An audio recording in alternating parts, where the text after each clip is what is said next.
for presidential candidates to vote, do they go through the exact same process as the rest of we Raya go through? Absolutely. They also go through the same procedures to vote, which basically is they will be required to present their national ID or passport, if that is what they had used to register as voters. They will be required then to place their fingers on our KIMS gadgets to be identified biometrically, and once they are identified biometrically, then they will be given ballot papers, 6 ballot papers, which our staff will ensure that they stamp at the back, because that is the show of the validity of that ballot paper. And then they will go to the booth where they will cast their vote in secrecy, and then from there fold it and place each of the 6 ballot papers at the right box that is labeled and that has the same color. The top color is the same as that of the ballot paper. Then obviously once they move from there, they will be marked, they will have the indelible ink whereby they will be marked on their finger as indication that they have voted. Then they'll be given back their national ID or passport or whatever it is that they had used in identification, and then will be ushered out of the polling station to wait for the results. Right. You know, as often we see them, they vote pretty much alone or accompanied by family members. One would imagine that this is because of also the special nature of the person voting, perhaps security arrangements. Do they receive a different reception? Will there be commissioners on hand to receive the president as he votes and the other presidential candidates? And why do they not queue in line like the rest of us have to? I mean, first of all, you know, my understanding is that all the commissioners tomorrow will be quite busy trying to ensure that everything starts off well, and will be going around to various polling stations in the country and in Nairobi to see how the polling process is going there. You know, in terms of preferential treatment, we know that there are arrangements that we have also made for the elderly, for instance, for persons with disability, for expectant women, and we have said to all our clerks that once you have people who have those special needs, please allow them to queue or to come in front so that they vote and go. So we can assume that our presidential candidates also have some sort of a special you know, dispensation when it comes to that. And we have seen in some polling stations, you know, in our country, where people will look at you and say, you are an elder, out of respect, and they'll let you pass and vote and pass the queue and vote. I mean, we've seen it even in our banks, right, whereby people have respect. Out of respect of your position, they will let you, you know, go ahead of the queue and get the services that you need, whether it's at M-Pesa or it's a bank. So I do not see that as really an unusual step at all. All right.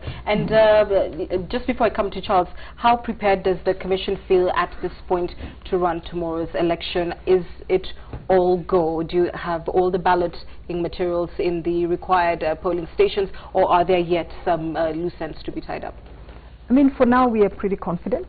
Before I came here, I passed through our call center to just see what is going on, and because what we had our staff do who are in the various call centers, were in our call center at Bomas, is to make calls to all our 290 constituencies and all our 47 counties to just make sure everything is intact. I mean, obviously, we expect that tomorrow in the morning it will be a bumpy start, like it always would be in a situation like that, but we are hoping that we can stabilize the situation as quickly as possible. Obviously, there's some people who will get panicky in the morning. We've been trying to encourage all our staff to calm down. Look at all your documents, you have everything there.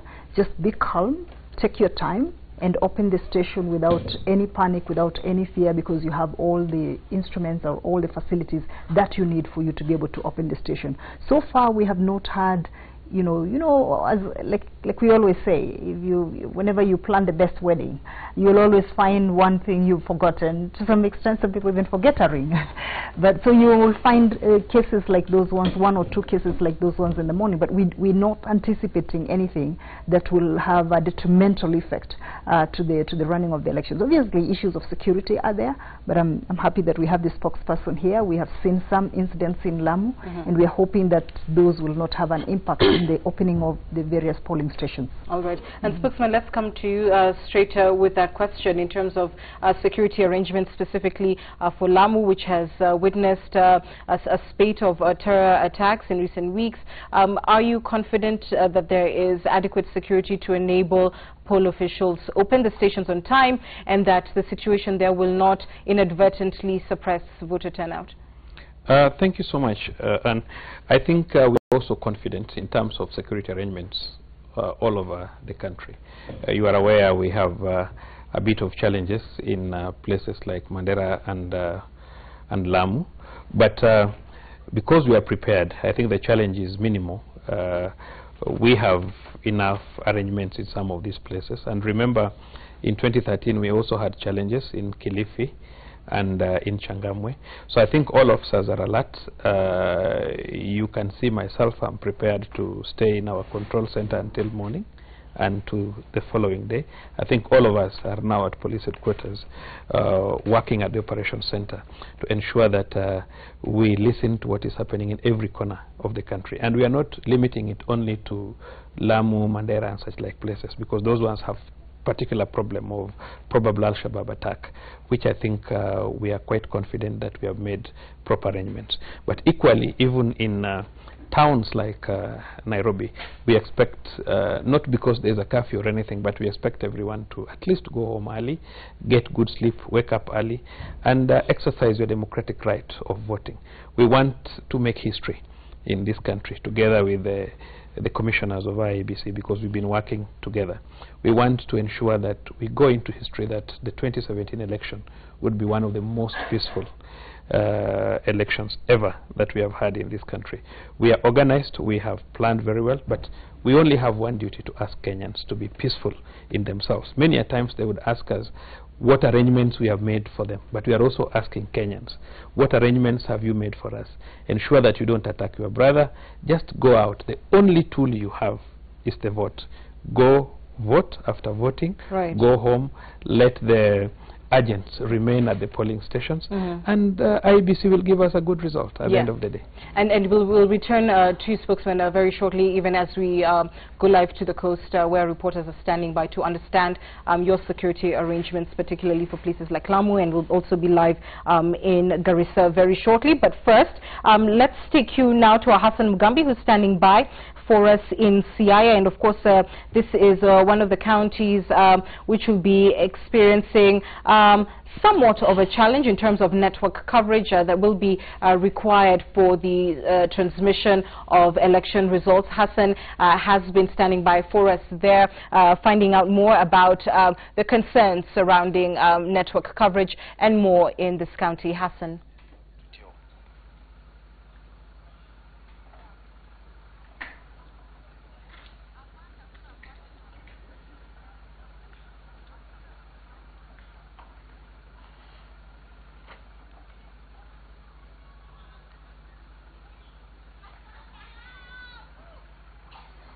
Hassan, if you can hear us, good evening. Could you tell us more about perhaps concerns there regarding the network coverage, this being one of the counties where, one of the 25%, if you like, of the counties where there will not be that requisite 3G, 4G coverage in order for IBC officials to transmit results. Can you tell us anything about the preparations there by pollsters to ensure that they can still deliver speedy results?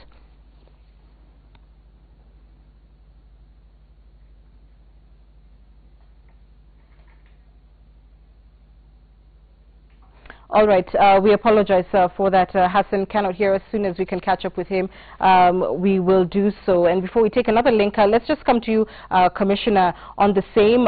There are those who feel that the announcement by IEBC on this came a little too late in the day. When was it that you determined this 25% of counties that do not have your ideal network coverage? And how can you assure Kenyans that these are areas where we'll still get speedy vote results from? You know, and you know, as a commission, one of the goals that we have always emphasized is transparency, and we have said on several occasions that our goal is to ensure that we provide as much information to Kenyans as possible. You will recall that throughout our period of being in office, we've been emphasizing and saying that there are parts of this country that do not have network coverage, that there are parts of this country that you will have difficulties in transmitting results from because of the technological concerns there. And what we did was we've been working with the various mobile operators to map out for us, and with the Communication Authority of Kenya, to map up the specific polling stations where you have network and where you don't have network. And once we have that information, we made it public. Let me be clear. We do understand the concerns that the Kenyan people have about the transmission of the results, and that is why we have ensured that in those places where you do not have network, 3G or 4G network, we have provided satellite capability there. We have provided 700 units of satellites across the country, 47 of them in each of the counties, and in each of the 290 tallying centers we are going to be having satellite coverage there, which means that if within a particular polling station you do not have network, then you could use the tallying center as a place to be transmitting the results from. Because remember, Anne, you still have to have presiding officers going and taking results to the tallying centers, to the returning officers. That is still the law. So on their way, or while, so that is an avenue that they will be having to be able to transmit those results electronically. And we've also, in addition to that, in the we have 17 specific constituencies that are very vast, where we know that the tallying centers might be very far away from the various polling stations. So for those specific 17 constituencies, we have also provided additional satellite capability to limit the amount of time that they will take for moving from one place to another. So we know there will be delays. We've already told the Kenyan people there will be delays because people will be moving from one place to another in places where they have network. But we want to assure the voters and the Kenyan people that delays do not equal to undermining the credibility of the election. It does not mean that if you have delayed the transmission because you had to get network, that those results have been compromised in one way or another. Why? Because results as announced at the polling station are final. All the agents in that polling station will have been given a copy of the results that is signed, that has the signature of the presiding officer and has the signature of the agents. We are encouraging people to make pictures or take pictures using their phones of the results to be able to have a record. And when our presiding officers move from the polling station to the tallying centers, they will not be going there on their own. They will be going accompanied by agents, and also they will be going together with security that is being provided to us by the Inspector of Police. All right. Let's try and link up again with Hassan Mugambi, who's in Siaya, and Carol Kinyungo is in Kirinyaga. Both these areas being some of those which are experiencing that spatial network issue. Hassan, let's try and reach out to you again. Good evening. What can you tell us about the network concerns? And we also understand that there are reports of a go-slow among a section of the police in that county that may be posing a challenge in terms of accompanying poll officials. What can you tell us? Well, thank you very much, and a very good evening to you, Anne, back at studio. Yes, indeed, as you have rightly put it, there's somewhat of a delay that has been, let's say, quote-unquote, created by the officers who are here in this particular polling station, and we are at the Siaya Institute, where some of them have actually refused to, accompany the ballot material to this different polling stations that they have been designated to go. This, the reason being, as we have actually spoke to some of them, they're saying that some of the officers have been paid their allowances and others have not been paid their allowances. And those that have not, cutting across the Kenya Police, the Administration Police and the Kenya Prison Services officers who are here, they're saying that they will not leave this compound without that particular allowance, because it is a very serious undertaking that they are doing, and they will not do that without proper allowances. But that is according to the junior officers we have managed to speak to here. But then again, the commanders here have not yet given us a proper and an official statement in that regard, whether or not they are working on modalities to, iron out the sticky issues here. That is something that we are waiting to see, and we're waiting to hear from them. In regards to the network coverage, that like you earlier mentioned, we spoke to the county returning officer who said that they will be relying heavily on the satellite technology that has also been provided to, sort of come in handy whenever the 3G network failed. Remember, this is a county with 916 polling centers, and out of that, 775 were mentioned to be unable to, reach to the 3G network grid. So that is something that we are waiting to see. But then again, if you take a walk inside this particular compound, what you will find is that a lot of vehicles from different presiding officers from across the county, some of which you can see through the window that the polling materials are already inside. But then again, due to the technical hitches that, or rather, created hitches, like we have spoke about them earlier, they have not been able to just move and get ready to go. The case in point, because of some of the officers who are saying that they will not be accompanying ballot material without the full allowances, and others who are saying that there was a delay in delivery of some of the items, especially the lamps that are supposed to be used in darkness. Remember, some of these polling stations are stations that with primary schools with no electricity, or centers that do not have electricity. So they are saying that they won't even go without the lamps being here. So the lamps, we saw some of them just coming in a short while ago.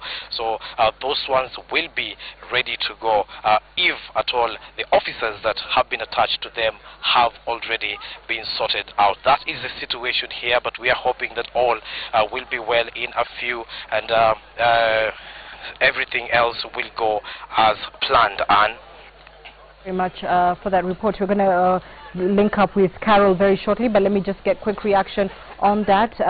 Charles, you've heard a section of officers on a go-slow. Certainly something that would threaten this process. In terms of allowances that were due to them, what amount are we talking about? And are you aware of this action by your officers? I'm not aware of the action by the officers, and that is why we have the control center or operation center working on at this particular hour. And equally, we have commanders on the ground, more so the county commander.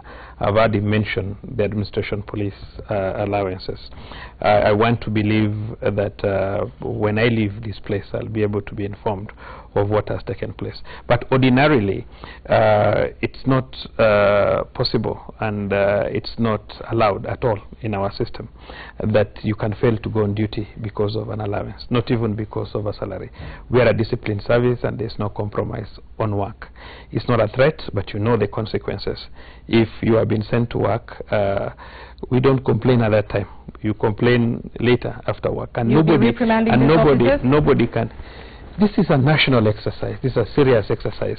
This is not an exercise that you can come up and say you cannot go. It's impossible. You can't do that. If you attempt to do that, then you are risking the opportunity to be a police officer. We are a disciplined service. You think they could be dismissed, these officers who have refused to? I don't want to say that because I don't know exactly what has happened, but our regulations are very clear. Once you've been set for duty, you must go for duty. There's no compromise about it. And you can't do that on the basis of an allowance. You cannot do that. What amount in allowances is due to that? I cannot tell exactly what they're earning, but what I know, over the weekend, quite some money had been dispatched to support the officers wherever they are. I'm not involved directly in the distribution of money, but I'll be able, because now it has brought an issue, I'll be able to find out immediately I leave this place. But I can assure you that all ballot papers will be in place before midnight. Dr. Kombe, yeah. Does that give you a case of the nerves? seeing that some of your officers may not be accompanied if this situation is not resolved? Yes, obviously that's a new development. As I said, actually before I came here, the last place that I stopped by was at the call center at Bomas, and this was not an issue that had been raised at the time. We'll certainly follow up. We know that we have a very competent county returning officer there, and we'll follow up with her to see what is going on, because what we have been saying to all our returning officers is that if there are issues, please escalate, let us know. And so we'll follow up to see what is going on there. But you know, that is really not what we expected, and we've been expecting that. I mean, as you saw in Gatundu, you saw that in that polling station the material had arrived. They have set up the place, and that is a report that we were getting in most other places.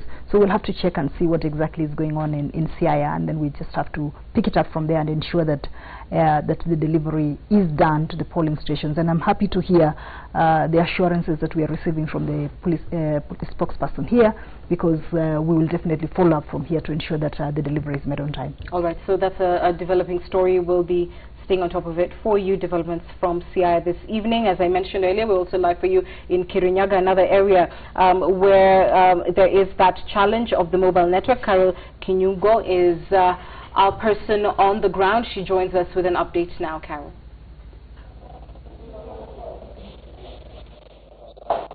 Thank you so much, Anne Keguta, from the studio. Indeed, it has been such a busy day for the IEBC, as well as the observers, presiding officers and deputy presiding officers, as well as the whole team that has been involved in the preparations, or either the final stretch of these preparations ahead of the general elections tomorrow, the 8th of August 2017. So, Anne, as you mentioned, yes, it is true that this is one of the regions that IEBC has mentioned that will be experiencing network challenges tomorrow, that will have a low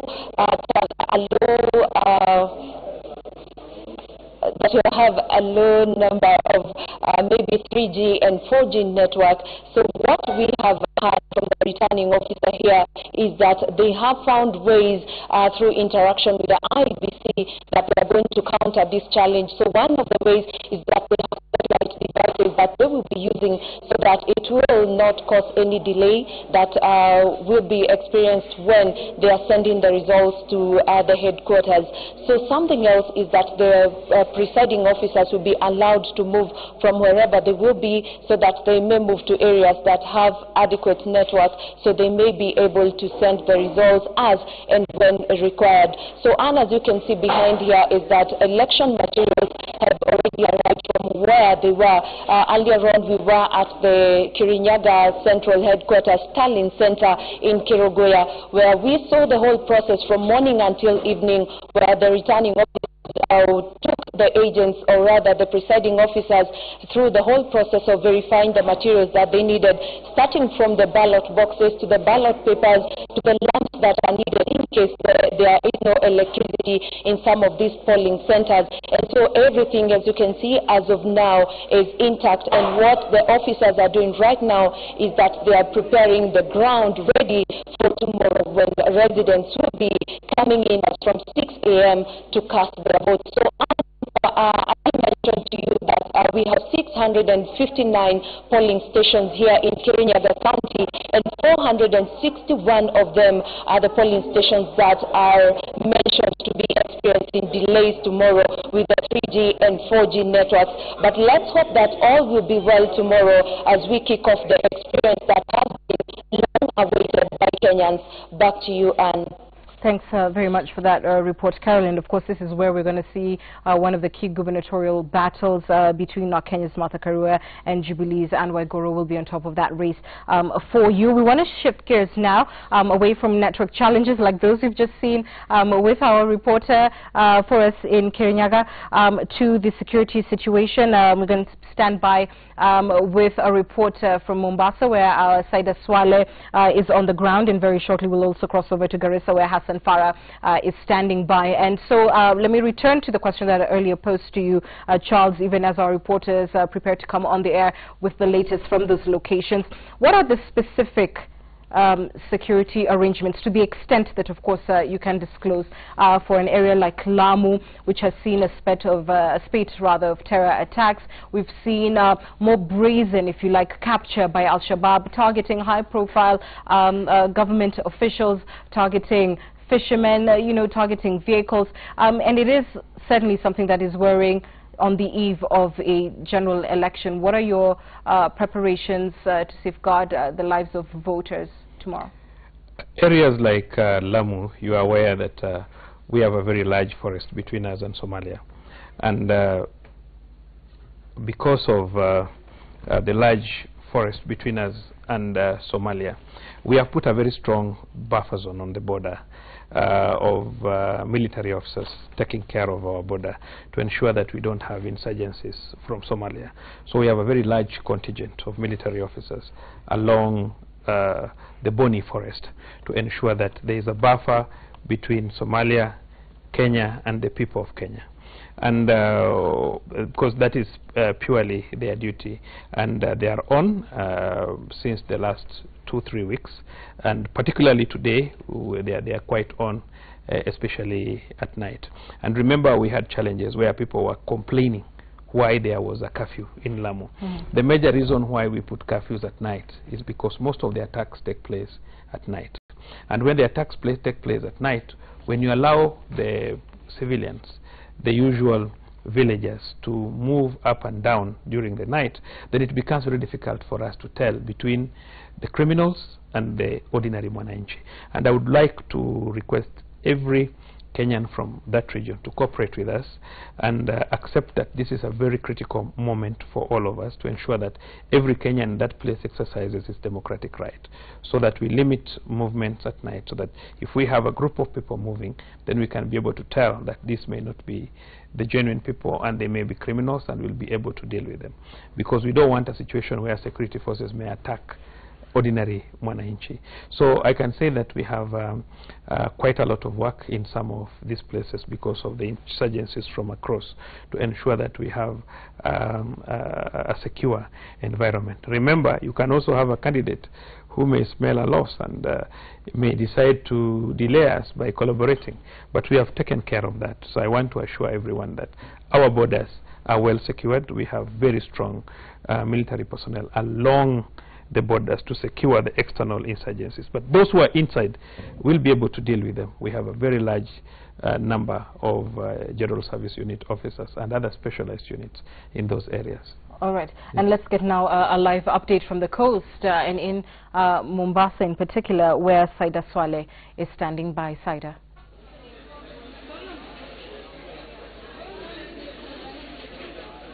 Thank you very much, Anne Kinguta. Indeed, right now I'm standing by at the Chuda Day Secondary School, where, as you can see behind me, there's a buzz of activities with so many clerks and presiding officers just coming in here at the constituency tallying center, of Mvita constituency, coming to collect their merchandise and some of their things that had been prepared in their boxes.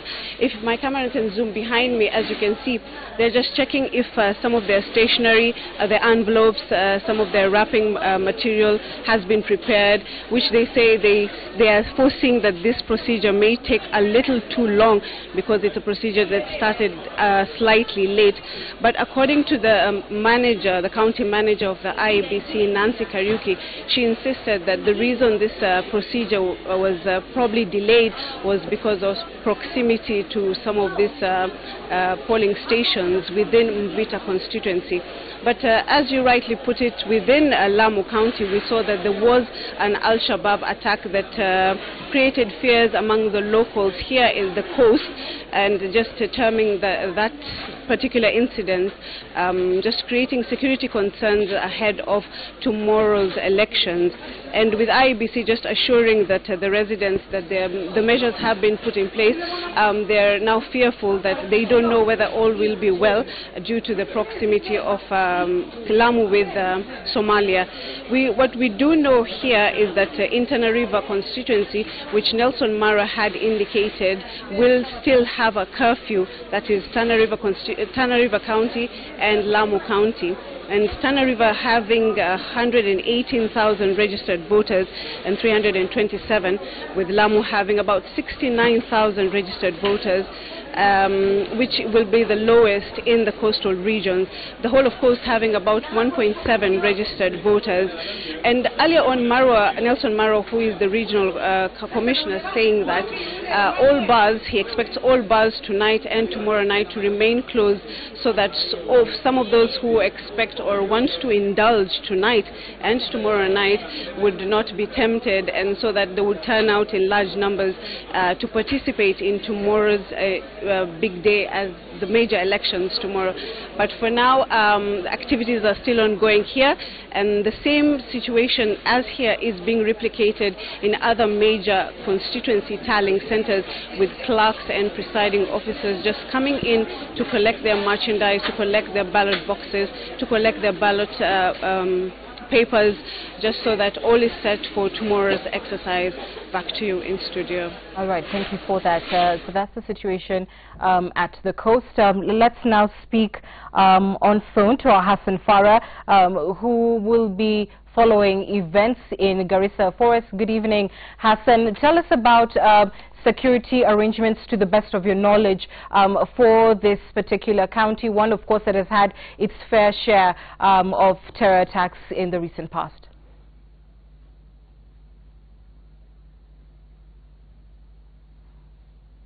Hassan, good evening. Can you hear me?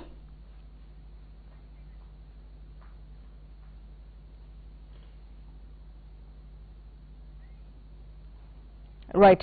Seems we can't get him, but very shortly we will try and get you that information from Garissa. But let's just come for an update here with Commissioner. Let me ask you this. In terms of your projections of voter turnout, is there concern that terror attacks in the last few weeks may suppress the will of voters to show up tomorrow?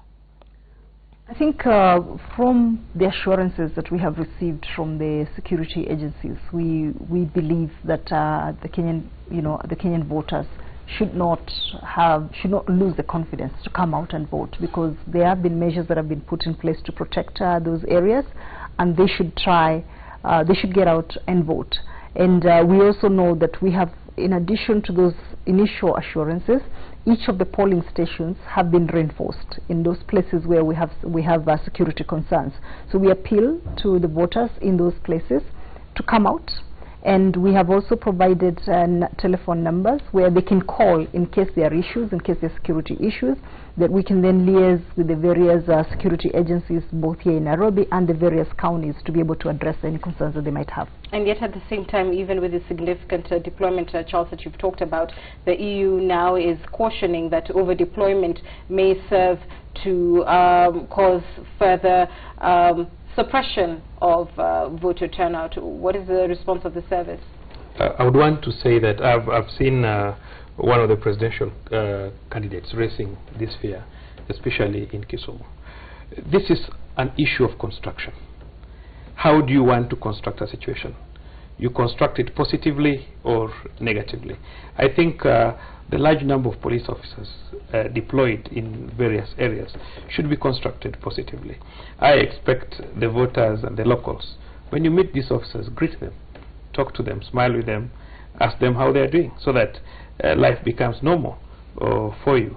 For example, if you look at the attire I've put on, I put it on purposely because we have various attires. We have what we call the working dress, the usual brown that I put on, or the blue and the navy blue and the blue trouser for other ranks, and for the ladies the white tops and the blue skirts.